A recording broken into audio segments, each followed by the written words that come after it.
សួស្តីអ្នកទាំងអស់គ្នាស្វាគមន៍មកកាន់វីដេអូថ្មីមួយទៀតខ្ញុំចង់សួរអ្នកទាំងអស់គ្នាតើតួអង្គ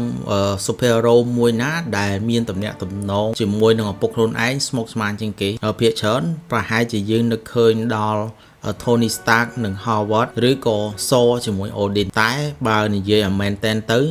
គ្មានអ្នកណាអាចប្រៀបធៀបជាមួយនឹងរឿងរ៉ាវរវាង Van Wu ហើយនិង Shang-Chi បានទេនេះមិនមែនគ្រាន់តែជារឿងកូនខឹងឪពុកនោះទេឬក៏ឪពុកតឹងរឹងជាមួយនឹងកូនដែរតែវាគឺជារឿងតស៊ូគ្នារវាងគ្រូនិងសិស្សដែលចំណាយពេលរាប់ពាន់ឆ្នាំដើម្បីបង្រៀនមេរៀនមួយដែលបញ្ចប់ដោយការបាត់បង់ថ្ងៃនេះយើងនឹងមកជជែកគ្នាអំពីចំណុចដែលអ្នកទាំងអស់គ្នាប្រហែលជាអាចនឹងមើលរំលងនៅក្នុងការប្រយុទ្ធគ្នារវាង Wang Wu ហើយនិង Shang-Chi តើហេតុអ្វីបានជា Wang Wu ដែលមានបទពិសោធន៍ច្បាំងរាប់ពាន់ឆ្នាំតែបែរមកជាចាញ់កូនរបស់ខ្លួនឯងទៅវិញហើយតើអ្វីជាអាចកំបាំងដែលលាក់ទុកក្នុងក្បាច់គុណរបស់ពួកគេជឿខ្ញុំចោះក្រោយវីដេអូនេះចប់អ្នកទាំងអស់គ្នានឹងទៅមើលរឿង Shang-Chi and the Legend of the Ten Rings ក្នុងកសែតផ្នែកថ្មីមួយទៀតនិយាយពី Van Wu បន្តិចទៅចោះគាត់មិនមែនត្រឹមតែជា villain ប្រភេទដែលចង់បំផ្លិចបំផ្លាញពិភពលោកយកតែសបាយនោះទេបើក្រឡេកទៅមើលឲ្យចិត្ត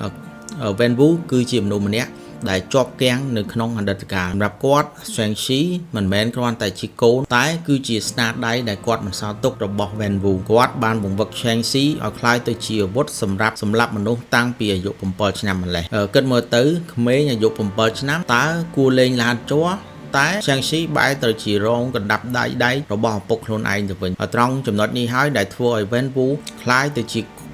គ្រូដ៏គ្រោះថ្នាក់បំផុតគាត់មិនដែលបានបង្រៀនឲ្យកូនគាត់មានសេចក្តីក្លាហានទេគាត់បង្រៀនឲ្យកូនគាត់គ្មានអារម្មណ៍តែម្ដងរាល់ពេលដែល Van Wu វាយ Shang-Chi នៅក្នុងវ័យក្មេងគាត់តែងតែនិយាយថាកុំខ្លាចត្រូវតែរឹងមាំតែអីដែលគាត់កំពុងធ្វើគឺការលុបបំបាត់អត្តសញ្ញាណរបស់ Shang-Chi ចោលហើយជំនួសមកវិញនៅសម្ោកខ្លួនរបស់Van Wu ផ្ទាល់អ្នកទាំងអស់គ្នាធ្លាប់ចាប់អារម្មណ៍ក្បាច់គុណរបស់ Van Wu ទេរាល់ពេលដែលគាត់ប្រើ The Ten Rings ទីរបស់គាត់គឺវាយលុកនិងបំផ្លាញវារឹងមាំវាលឿនហើយមិនដែលអត់ឱនឲ្យសត្រូវឡើយនេះហើយជាអ្វីដែលគាត់បានផ្ទេរទៅឲ្យ Shang-Chi នៅពេលដែល Shang-Chi ទៅដល់ស្រុកអាមេរិកទោះបីគាត់ព្យាយាមរត់ចោលអតីតកាលគាត់ក៏ដោយក៏របៀបវាយរបស់គាត់នៅតែជារបៀបដែល Van Wu ធ្លាប់បង្រៀនដដែលបើយើងក៏លេខទៅមើលឈុតមួយនៅក្នុងនៅលើឡានក្រុងឬក៏ Bus Fight ទៅដល់ថ្ងៃគ្រប់ក្បាច់ដែល Shang-Chi ប្រើគឺមានប្រសិទ្ធភាពខ្ពស់ឆាប់រហ័សនិងគ្រោះថ្នាក់បំផុតវាគឺជាក្បាច់អ្នកសម្លាប់ដែល Van Wu បង្រៀនបានបណ្ដុះបណ្ដាលតែអ្វីដែលធ្វើឲ្យសាច់រឿងនោះកាន់តែអស្ចារ្យនោះគឺនៅពេលដែល Shang-Chi ទៅដល់ភូមិ Thalo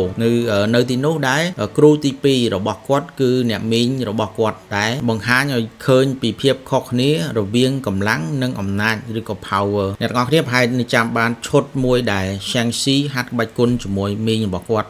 គាត់ព្យាយាមវាយដោយប្រើកម្លាំងបាយដោយជា Van Wu បានបរៀនអញ្ចឹងតែមីងរបស់គាត់បែរជាប្រើចលនាទន់ភ្លន់ដើម្បីបង្វែរកម្លាំងនោះមកជាកម្លាំងវិញនេះមិនមែនគ្រាន់តែជាការហាត់គុណទេតែវាគឺជាមេរៀនដែលមីងរបស់គាត់ចង់ប្រាប់ថាឯងមិនចាំបាច់ខ្លាយទៅជាពុកឯងដើម្បីខ្លាំងនោះទេអ្នក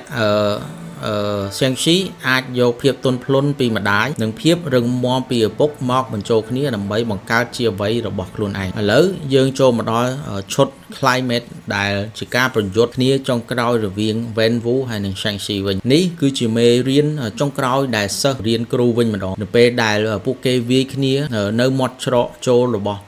Thalo ភូមិ Thalo អ្នកនឹងឃើញថា steel របស់ Shang-Chi ចាប់ឡើងផ្ដាស់ផ្លោគាត់លេងវាយបែបឌឺដងឬក៏វាយបែបការពីខ្លួនទៀតហើយគាត់ចាប់ផ្ដើមរាំតាមចង្វាក់ខ្យល់ដូចម្ដាយគាត់ធ្លាប់ធ្វើអញ្ចឹងចំណុចដែលគួរឲ្យភ្ញាក់ផ្អើលបំផុតគឺនៅពេលដែល Shang-Chi អាចបញ្ជា The Ten Rings បានតើអ្នកទាំងអស់គ្នាធ្លាប់ឆ្ងល់អត់ថាហេតុអ្វីអាវុធដែលនៅជាមួយ Van Wu រាប់ពាន់ឆ្នាំបែរជាមកស្ដាប់បង្គាប់ Shang-Chi ក្នុងរយៈពេលតែប្រហែលនាទីតែចម្លើយគឺសាមញ្ញបំផុតតែវាស៊ីជម្រៅមែនទែន Van Wu ប្រើ Ten Rings ដោយប្រើកម្លាំងនិងការគ្រប់គ្រងសម្រាប់ Shang-Chi រង្វង់ទាំង10គឺជាឧបករណ៍សម្រាប់បង្ក្រាបផ្ទុយទៅវិញ Shang-Chi បញ្ជាវាដោយប្រើសន្តិភាព នឹងការលះបង់នៅពេលដែល Shang-Chi លែងព្យាយាមយកឈ្នះឪពុកដោយកំហឹងតែយកឈ្នះដោយការយល់ដឹងនោះហើយជាពេលដែល Ten Ring ទទួលស្គាល់ម្ចាស់ថ្មីនិយាយពីសាច់រឿងនេះបន្តិចឬក៏ behind the scene លោក Tony Leung ដែលជាអ្នកសម្ដែងតួអង្គ Ben Wu គាត់ធ្លាប់សម្ភាសមួយថាគាត់មិនដែលឃើញតួអង្គនេះជាតួអង្គ villain ទេគាត់មើលឃើញ Ben Wu គឺជាបរិសម្នាក់ដែលស្រឡាញ់គ្រួសារខ្លាំងពេករហូតដល់ឈួតវង្វេងហើយនេះហើយជាមូលហេតុដែលធ្វើឲ្យការសម្ដែងរបស់គាត់មានឥទ្ធិពលខ្លាំងរាល់ខ្សែភ្នែកដែលគាត់មើល Shang-Chi មិនមែនជាការស្អប់ទេតែវាគឺជាការខកចិត្តដែលកូនមិនដើរតាមផ្លូវដែលគាត់គិតថាល្អបំផុតមានរឿងមួយទៀតដែល fan មួយចំនួនប្រហែលជាមិនទាន់បានចាប់អារម្មណ៍នៅចុងបញ្ចប់នៅពេលដែលសັດចម្លែកចេញមកហើយ Van Wu កំពុងតែត្រូវបឺតប្រលឹងនោះក្នុងវិនាទីចុងក្រោយគាត់មិនបានព្យាយាមសង្គ្រោះខ្លួនឯងទេតែគាត់បានមើលទៅ Shang-Chi ហើយហុច The Ten Ring ទៅឲ្យកូនក្នុងខ្សែភ្នែកនោះវាលែងមានទៀតហើយមហិច្ឆតារាប់ពាន់ឆ្នាំរបស់ Van Wu វាមានតែពាក្យមួយម៉ាត់គត់ដែលគាត់ចង់ប្រាប់នោះគឺប៉ាសុំទោសមេរៀនចុងក្រោយដែល Van Wu បង្រៀន Shang-Chi មិនមែនជាការវាយគ្នាទេតែគឺជាការលះបង់គាត់សុខចិត្តស្លាប់ដើម្បីឲ្យកូនរបស់គាត់មានអំណាចគ្រប់គ្រងក្នុងការសង្គ្រោះពិភពលោកនោះគឺជាការបិទបញ្ចប់រឿងរ៉ាវរឿងរវាង mentor ហើយនិង student ឬគ្រូនិងសិស្សដ៏ជូរចត់បំផុតក្នុងចក្រវាល MCU គ្រូម្នាក់នេះបានបង្រៀនសិស្សឲ្យក្លាយទៅជា Tactical តែចុងក្រោយសិស្សម្នាក់នោះបានជ្រើសរើសក្លាយទៅជា superhero មួយដោយសារការលះបង់របស់គ្រូគាត់ផងដែរបើយើងត្រឡប់ទៅមើលរឿង Shang-Chi គាត់បានបាត់បង់ទាំងម្ដាយទាំងឪពុកតែអ្វីដែលគាត់ទទួលបានវិញគឺតុល្យភាពគាត់មានភាពរឹងមាំជាងមុនគាត់រឹងមាំជាង Van Wu និងមានភាពធន់ធ្លន់ពី Chang Li របស់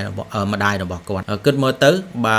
សិនជាអ្នកទាំងអស់គ្នាគឺជា Shang-Chi វិញតើអ្នកទាំងអស់គ្នានឹងអត់ឱនឲ្យឪពុកដែលធ្វើបាបខ្លួនតាំងពីតូចបានទេតើអ្នកទាំងអស់គ្នាអាចយំអាណិតមនុស្សម្នាក់ដែលព្យាយាមសម្លាប់អ្នកទាំងអស់គ្នាបានទេនេះជាមូលហេតុដែល Shang-Chi គឺជាតួអង្គដែលមានបេះដូងធំធេងបំផុតគាត់មិនមែនគ្រាន់តែខ្លាំងដោយសារក្បាច់គុណនោះទេតែគាត់ខ្លាំងដោយសារគាត់ហ៊ានប្រឈមមុខនឹងស្រមោលអតីតកាលរបស់ខ្លួនឯងក្រោយពីមើលរឿងដល់ត្រង់ចំណុចនេះអ្នកទាំងអស់គ្នាប្រហែលជាយល់ថារឿង Shang-Chi and the Legend of the Ten Ring មិនមែនគ្រាន់តែជារឿង superhero វាយគ្នាបាញ់កំជ្រួចសប្បាយមើលនោះទេតែវាគឺជារឿង drama គ្រួសារដ៏ស៊ីជម្រៅមួយវាបង្ហាញឲ្យយើងឃើញថាគ្រូអាចនឹងខុសឪពុកអាចនឹងវង្វេងតែក្នុងនាមជាសិស្សឬក៏ជាកូនយើងមានសិទ្ធិជ្រើសរើសផ្លូវដើររបស់ខ្លួនឯងយើងអាចយកមេរៀនដែលល្អមកប្រើហើយបោះមេរៀនដែលអាក្រក់ដែលគ្រូយើងបានបង្រៀននិយាយទៅខ្ញុំពិតជាចង់ឃើញណាស់ថានៅក្នុង Avenger វគ្គក្រោយៗតើ Shang-Chi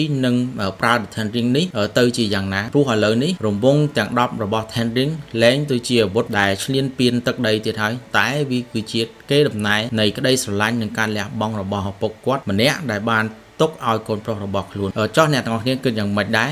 យល់យ៉ាងម៉េចដែរចំពោះទំនាក់ទំនងរវាង Van Wu Shang-Chi តើអ្នកទាំងអស់គ្នាគិតថា Van Wu គាត់គឺជាឪពុកដ៏អាក្រក់ឬក៏គ្រាន់តែជាមនុស្សម្នាក់ដែលស្រឡាញ់កូនពេករហូតដល់ខុសផ្លូវហើយតើមានឈុតណាខ្លះដែលអ្នកទាំងអស់គ្នារំភើបជាងរឿងកុំភ្លេចបញ្ចេញ